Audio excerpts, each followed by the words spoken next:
अस्सलामुअलैकुम, मैं हूं फयाज मोहसिन और आप देख रहे हैं हदफ टीवी। किस सूबे का वजीर आला सबसे ज्यादा अमीर है, जानकर आपके भी अंदाजे गलत हो जाएंगे।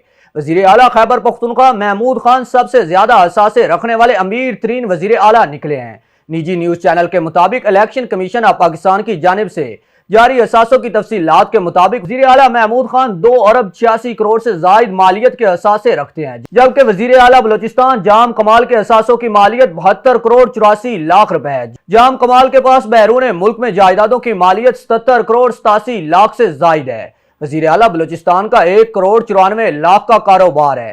जाम कमाल की गाड़ियों की मालियत 4 करोड़ 81 लाख है। वजीर आला बलोचिस्तान ने 12 लाख के जेवरात जाहिर किए हैं। वजीर आला सिंध मुराद अली शाह के पास 1.5 करोड़ मालियत की 2 गाड़ियां हैं। वजीर आला सिंध को वालदा की तरफ से 100 तोले सोना तोहफे मिला है। मुराद अली शाह की बेटी के नाम पर DHA कराची में 3 करोड़ मालियत के 2 प्लाट हैं। वजीर आला पंजाब उस्मान बुजदार के असासे 8 करोड़ 45 लाख से जायद हैं।